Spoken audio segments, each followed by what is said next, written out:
अस्सलाम वालेकुम, welcome to my channel. उम्मीद है कि आप सब खैरियत से होंगे। आज हम करेंगे एक्सरसाइज नंबर 1.5 का क्वेश्चन नंबर 3।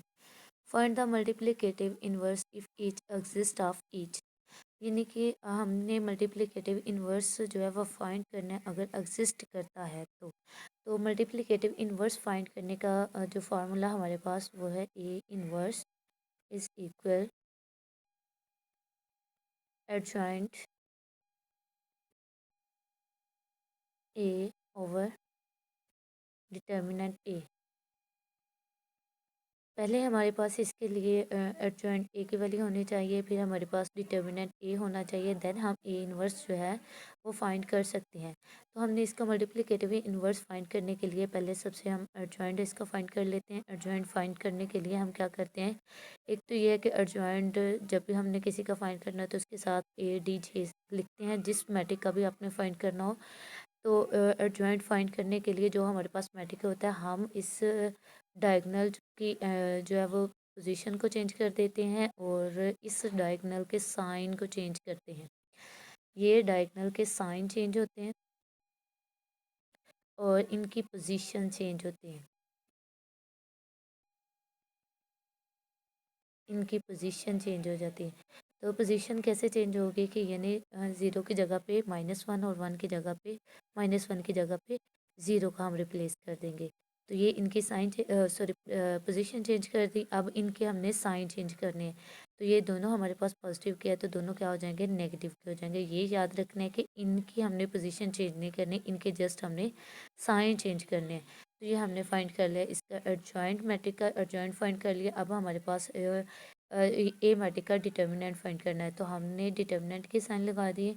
डिटर्मिनेंट फाइंड करने के लिए जैसे मैंने आपको पहले भी बताया कि जब भी हम किसी मैट्रिक का डिटर्मिनेंट फाइंड करते हैं तो हम स्क्वायर ब्रैकेट नहीं लिखते बल्कि उसका साइन यूज़ करते हैं, डिटर्मिनेंट का साइन यूज़ करते हैं। उसके बाद हम क्या करते हैं, इसको क्रॉस मल्टीप्लिकेशन करवा दे रहे हैं। वो हमारे पास आ जाएगा -1 × 0 और माइनस साइन फार्मूले का 2 × 3। अब हम इसको क्रॉस मल्टीप्लिकेशन करवाएं तो हमारे पास क्या आ जाएगा, ये ज़ीरो किसी भी वैल्यू के साथ मल्टीप्लाई हो तो उसको भी ज़ीरो कर देता है, -3 × 2 = 6। अब हमारे पास जो इसका डिटर्मिनेंट आया है ए मैट्रिक का, वो हमारे पास आया है -6। अब हमने क्या करना है कि ये जो हमारे इन्वर्स फाइंड करना है, तो एडजॉइंट भी आ गया है, डिटर्मिनेंट भी आ गया। अब हम ये जो हमारे पास फार्मूला है इसमें हम वैल्यू पुट कर देते हैं। तो पुट कैसे हम करेंगे, A inverse is equal adjoint A. तो एडजॉइंट हमारे पास क्या था, 0 -3 -2 एंड -1 ओवर में क्या हमारे पास ए का डिटर्मिनेंट। तो ए का डिटर्मिनेंट हमारे पास आया -6। अब हमने क्या करना है, ये -6 इंडिविजुअल डिवाइड करवा देना है, यानी कि जितने भी एलिमेंट है सभी के नीचे ये -6 डिवाइड होगा। 0/-6, -3/-6, -2/-6, -1/-6। अब देखिए माइनस माइनस साइन जो है ये प्लस हो जाएंगे, ये भी माइनस माइनस को प्लस कर देगा, ये माइनस माइनस प्लस हो गया। अब अगर हम इसकी कटिंग करें तो 3 × 1 = 3, 3 × 2 = 6। इसकी कटिंग करें 2 × 1 = 2, 2 × 3 = 6 और इन दोनों की कटिंग नहीं होती। तो इसके अकॉर्डिंग ज़ीरो जो है, आपको पता है कि कोई मैट्रिक ज़ीरो के साथ मल्टीप्लाई हो रहा हो या डिवाइड हो रहा हो तो वो सारी टर्म को ज़ीरो कर देता है। और इसके बाद हमारे पास आ जाएगा 1/2। पॉजिटिव का हो जाएगा क्योंकि माइनस माइनस साइन जो है ये माइनस ने माइनस को प्लस कर दिया, प्लस में चेंज कर दिया। और यहाँ पे आ जाएगा 1/3 और नेक्स्ट पे आ जाएगा 1/6। माइनस माइनस प्लस हो गया। तो यहाँ पे हमारे पास जो ए इनवर्स आया है वो बना है 0, 1/2, 1/3 एंड 1/6। उम्मीद है कि ये आपको अच्छे से क्लियर हो गया होगा। चलते हैं इसके सेकंड पार्ट की तरफ। आपका टाइम वेस्ट ना हो इस वजह से मैंने पहले ये कर दिया है कि बी इक्वल बी मैट्रिक जो हमें मालूम है इसका हमने इन्वर्स मालूम करना है। तो ये मैंने क्वेश्चन सॉल्व कर दिया है।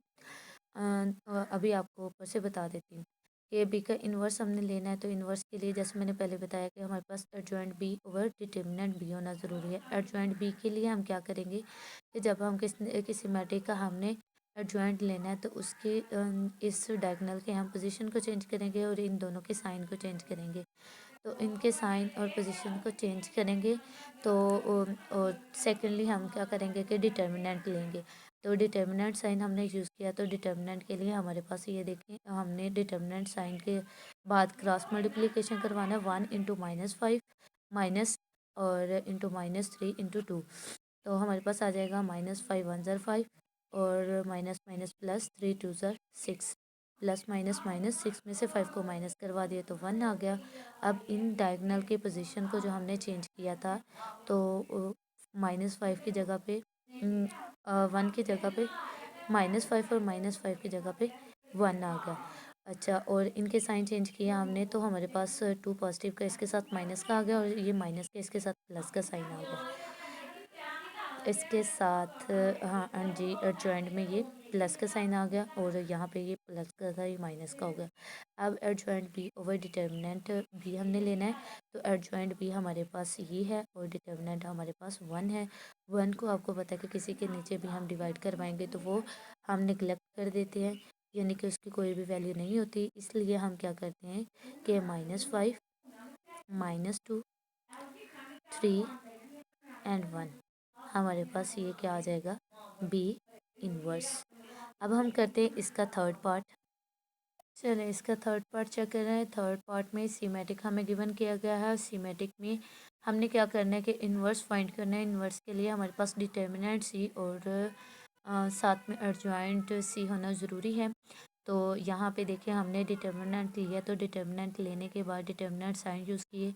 -2 × -9 -3 × 6, तो 9 × 2 = 18 -3 6 = 18। 18 में से 18 को माइनस करवा दिया तो आंसर क्या आ गया, 0। और जिसकी वजह से हम कहते हैं कि ये जो है मैट्रिक एग्जिस्ट नहीं करता, जिसकी वजह से हम इसके इन्वर्स जो है वो फाइंड नहीं करते। अब हम करते हैं इसका पार्ट नंबर 4। चलें जी, देखते हैं हम इसका पार्ट नंबर 4। पार्ट नंबर 4 में डी मैट्रिक हमें गिवन है, जिसमें हमारे पास एलिमेंट्स हैं 1/2 3/4 1 एंड 2। हमने इसका भी इन्वर्स फाइंड करना है। इन्वर्स फाइंड करने के लिए हमारे पास एडजॉइंट डी और डिटर्मिनेंट ओवर डिटर्मिनेंट डी होना ज़रूरी है। तो जैसा आपको पता है, पहले हमने यहाँ पे डिटर्मिनेंट फाइंड कर लिया। तो डिटर्मिनेंट फाइंड करने के लिए हम डिटर्मिनेंट साइन यूज़ करते हैं, उसके बाद क्रॉस मल्टीप्लिकेशन जो है वो लगाते हैं। 1/2 × 2 -1 × 3/4। 2 2 से कैंसिल हो गया तो यहाँ पे रह गया 1 और 3 1 = 3 ओवर 4 आ गया। अब हमने इसका लेना है एलसीएम। एलसीएम आ जाएगा 4 4 1 = 4 -3 का 3 आ जाएगा। 4 में से 3 को माइनस करवा दिया तो हमारे पास 1/4 इसका क्या आ गया है, डिटर्मिनेंट। अब हमने क्या करना है कि इसका एडजॉइंट लेना है। एडजॉइंट लेने के लिए हम साथ में ADJ यूज़ करते हैं। इसका मतलब होता है कि हम किसी मैट्रिक का एडजॉइंट फाइंड कर रहे हैं। तो एडजॉइंट में जैसे मैंने आपको पहले बताया कि ये डायगोनल की हम पोजीशन को चेंज करेंगे और इन दोनों के साइन चेंज कर देंगे। तो जैसा आपको ये फर्स्ट मैट्रिक नज़र आ रहा है जो कि गिवन मैट्रिक है, हमने इनके पोजीशन को रिप्लेस किया तो 1/2 की जगह पे 2 और 2 की जगह 1/2 की जगह पे 2 को रिप्लेस कर दिया और 2 की जगह पे 1/2 को रिप्लेस कर दिया। इन दोनों के साइन जो है दोनों पॉजिटिव है, तो इसके साथ दोनों के साथ माइनस का साइन इंडिकेट कर दिया। अब according to formula D inverse is equal adjoint D over determinant D. तो एडजॉइंट डी हमारे पास ये मैट्रिक बना है, हमने यहाँ पे लिख दिया। उसके बाद हमारे पास डिटर्मिनेंट जो है 1/4 है। तो 1 ओवर के ओवर में जो वैल्यू हमारे पास होती है वो ऊपर जाके मल्टीप्लाई हो जाती है, यानी कि ये 1 डिवाइड में है। तो डिवाइड में 1/4 है, तो ये डिवाइड में है, तो ये वाली वैल्यू ऊपर जाकर मल्टीप्लाई हो जाएगी। 4 यहाँ पे डिवाइड हो रहा है, ऊपर जाके मल्टीप्लाई हो जाएगा 2 के साथ 4 × 2 और -3/4 × 4 -1 × 4 1/2 × 4। तो ये जो है 4 4 से कैंसिल आउट हो जाएगा। 4 2 = 8 आ गया, ये कैंसिल हो गया, -3 बन गया। 4 को 1 से -1 से मल्टीप्लाई करवा दे तो -4 आ जाएगा। 2 2 = 4 होगा, 2 को 1 से मल्टीप्लाई करवा दे तो 2 आ जाएगा। ये हमारे पास इसका इन्वर्स आ जाएगा। ये तो हो गया क्वेश्चन नंबर 3 कंप्लीट। उम्मीद है कि आपको अच्छे से क्लियर हो गया होगा। अगर कोई बात समझ में ना आए तो कमेंट बॉक्स में लाजमी बताइएगा। मिलते हैं अगले क्वेश्चन के साथ, तब तक के लिए मुझे इजाज़त दीजिए। अल्लाह हाफिज़।